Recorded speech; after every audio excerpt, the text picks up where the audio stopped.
Countries around the world, including the U.S., have agreed to cut their government's deficits in half by 2013. No surprise, President Obama did so reluctantly, saying he wants countries to spend more on stimulus measures. When will he learn? Mark Calabria is the Director of Financial Regulation Studies at the Cato Institute. Professor Don Boudreaux is a professor of economics at George Mason University. Stuart Varney is my friend and colleague and anchor of the Fox Business Network's Varney and Company. Stuart, to you first. What the heck happened in Toronto over the weekend? What did they talk about? What did they agree to? And what were the crazies in the streets? Europe has hit the wall. It's a debt wall. People won't lend them any more money, so they've got to stop spending. They've got to cut the debt. They don't want President Obama to be out there calling for more spending, but that's exactly what he was doing. So you've got this clash. On the streets, what you're looking at now is These aren't violence. Tea Partiers, are they? Oh, funny you should raise that issue.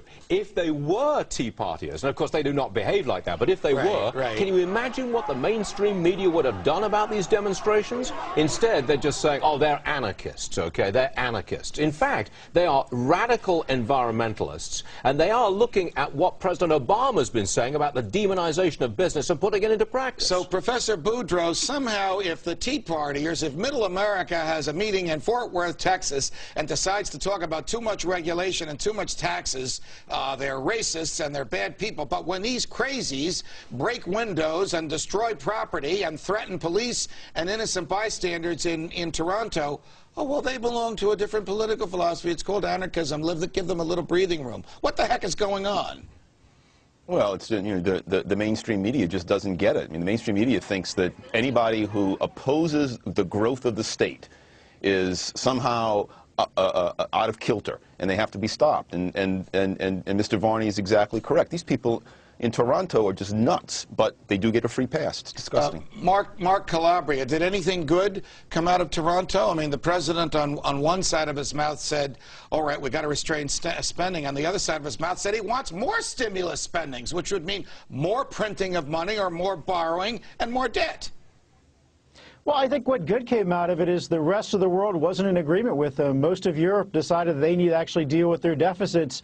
I think if they had all joined together and all called for more stimulus spending, he'd have a little more cover to do that now. So I think there are going to be questions that are going to come up in terms of, why do you keep pushing this when the rest of the world is going to be getting its fiscal act together? Did he stick out? Trying to get its fiscal act together. Did the President of the United States stick out like a sore thumb? Yes. Is Europe actually, socialist Europe actually more disciplined than America? Judge, I never thought I'd look to see the day. Yeah, I am shocked, Mark and Professor. I am absolutely shocked. I'm a European, grew up there with this. Right. I am shocked that they have turned such a full circle. Essentially, they are saying Keynesianism is dead.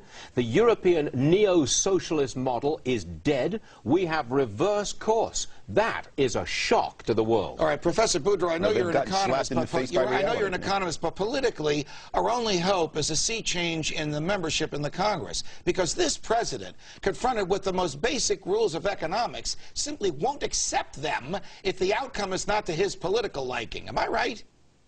Absolutely correct. He seems to be totally detached from economic reality. He's attached to hope, and hope is not reality. As the economist Tom Sowell says, reality is not optional. The Europeans are now finding out that reality is not optional, and that's why they're returning to sanity. And Mr. Obama had better return to sanity, too, before he drags this country down. Mark, what caused the Europeans to come to sanity? I mean, our numerical problems are worse than theirs. They're willing to restrain themselves, and we're not. What's up?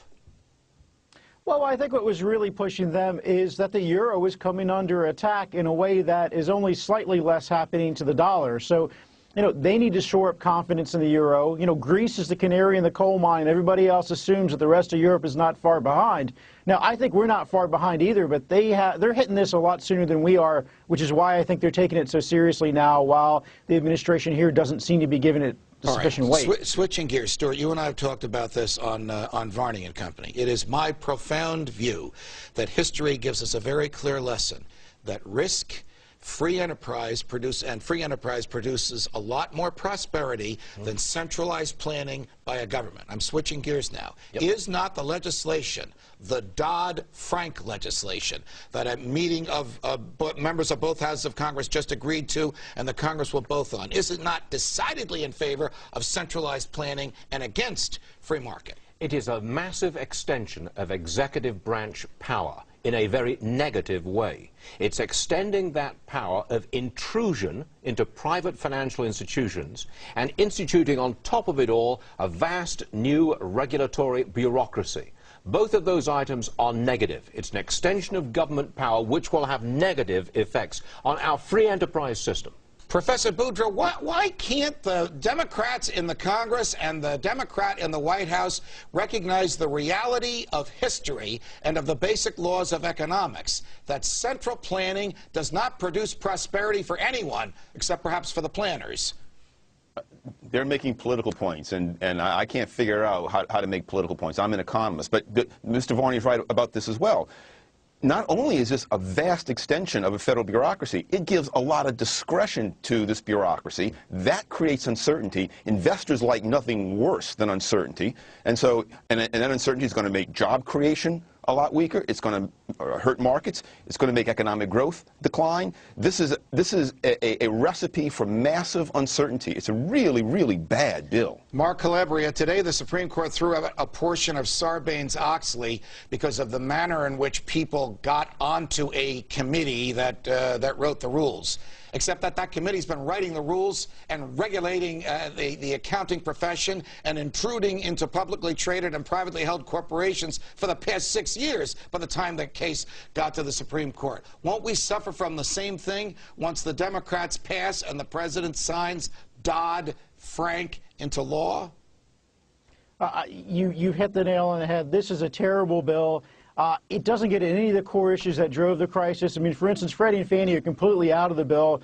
You know, having spent 7 years of my time working on that committee and knowing a lot of people up there, you have to believe that they know that this bill is not going to fix anything. This is really a centralization of government authority, a centralization also of risk. I mean, we're piling all of our risk into the same place with this false hope that the regulators are going to try to get it right next time. And it really is an extension of the very failed regulatory framework we have today. Isn't it? So it very much frightens me, the direction it's going. Isn't it utterly shameless that the people who wrote this and after whom it's named gave us Fannie and Freddie, and just 2.5 years ago were praising their solvency, and since then we, the taxpayers, have lost trillions on Fannie and Freddie? That was a lousy fake British accent, by the way, but I will answer your question. Look, whenever the politicians impose a political solution on an economic problem, you have a real problem in the making down the road. Sarbanes-Oxley was the political response to Enron. Financial reform is the political response to the panic of '08. Bad legislation all around. Professor Boudreaux, you get the last word. Is the government just trying to create the impression that it's doing something to help us, even if the something is going to make matters worse? It's certainly doing that, but it's doing something to help Congress. It's creating crony capitalism. Look, with all the discretion, these financial service banks and other financial service companies, they will now be competing to win favor in Congress and on Capitol Hill rather than competing to please consumers and provide good financial products. Well, and we'll all suffer for it. Gentlemen, thanks very much for joining us. A historic victory for the Second Amendment happened today. All of the details, including the guys in the case, coming up next.